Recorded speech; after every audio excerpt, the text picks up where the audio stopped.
حضرت ابراہیم علیہ السلام جو کہ اسلامی روایت میں ایک عظیم پیغمبر اور نبی مانے جاتے ہیں، ان کی شخصیت اور ان کی تعلیمات آج بھی دنیا بھر کے لوگوں کے دلوں میں زندہ ہے۔ ان کی زندگی کا ہر پہلو انسانیت کے لیے ایک مثال ہے، اور ان کی قبر کا مقام بھی ایک اہم سوال ہے جو بہت سے لوگوں کے ذہنوں میں گردش کرتا ہے۔ اس ویڈیو میں ہم جانیں گے کہ حضرت ابراہیم علیہ السلام کا مزار کہاں ہے اور اس کی اہمیت کیا ہے۔ حضرت ابراہیم علیہ السلام کو خلیل اللہ یعنی اللہ کے دوست کے لقب سے بھی جانا جاتا ہے۔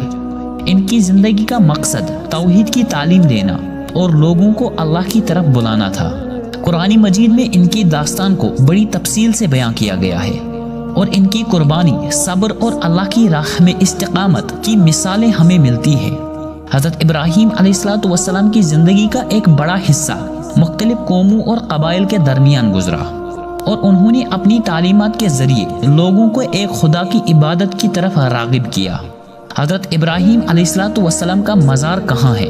یہ سوال ایک تاریخی اور مذہبی اہمیت کا حامل ہے۔ مختلف روایات اور تاریخ کے مطابق حضرت ابراہیم علیہ السلام کی قبر کے مقامات کے بارے میں مختلف آراء موجود ہے۔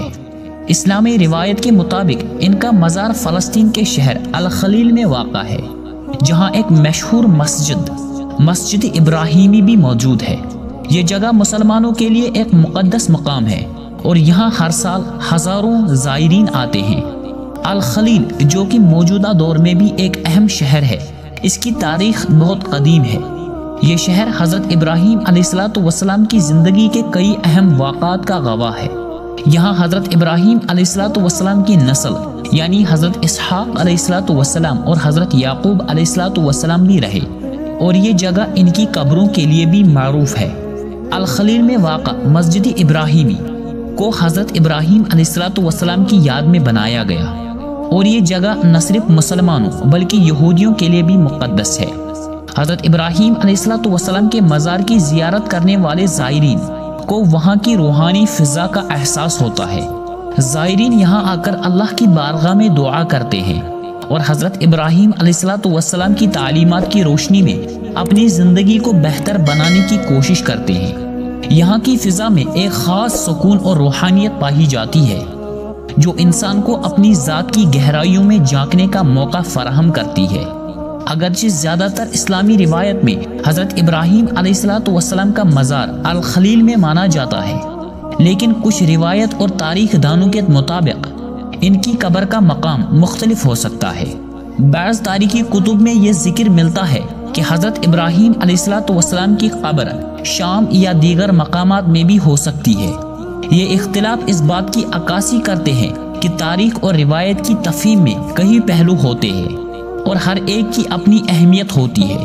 حضرت ابراہیم علیہ السلام کی زندگی، ان کا مزار ہمیں کئی اہم سبق سکھاتے ہیں۔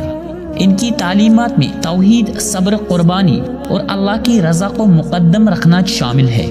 حضرت ابراہیم علیہ السلام کی قربانی کا واقعہ، جب انہوں نے اپنے بیٹے حضرت اسماعیل علیہ السلام کی قربانی کی تیاری کی، ہمیں یہ درس دیتا ہے کہ اللہ کی راہ میں ہر چیز قربان کرنا چاہیے۔ یہ واقعہ ہر سال عید قربانی کے موقع پر منایا جاتا ہے، اور مسلمانوں کے لیے ایک عظیم مثال ہے۔ حضرت ابراہیم علیہ السلام کا مزار نہ صرف ایک تاریخی مقام ہے، بلکہ یہ ایک روحانی مرکز بھی ہے، جہاں لوگ آ کر اپنی روحانی تشنگی کو مٹاتے ہیں۔ یہ جگہ ہمیں یاد دلاتی ہے کہ ہمیں اپنے ایمان کو مضبوط کرنے اور اللہ کی راہ میں ثابت قدم رہنے کی ضرورت ہے۔ حضرت ابراہیم علیہ السلام کی زندگی اور ان کا مزار ہمیں یہ درس دیتے ہیں کہ اللہ کی راہ میں قربانی دینا اور اس کی رضا کو مقدم رکھنا ہی حقیقی کامیابی ہے۔ آخر میں حضرت ابراہیم علیہ السلام کا مزار جو کہ الخلیل میں واقع ہے، نہ صرف مسلمانوں کے لیے بلکہ پوری انسانیت کے لیے ایک اہم مقام ہے۔ یہ جگہ ہمیں اپنے نبی کی زندگی سے سبق سیکھنے اور اللہ کے قریب ہونے کا موقع فراہم کرتی ہے۔ حضرت ابراہیم علیہ السلام کی تعلیمات کی روشنی میں ہمیں اپنی زندگی کو بہتر بنانے کی کوشش کرنی چاہیے، تاکہ ہم بھی ان کی طرح اللہ کے دوست بن سکیں۔ اللہ تعالی ہمیں سننے سے زیادہ عمل کرنے کی توفیق عطا فرمائے۔ آمین ثم آمین۔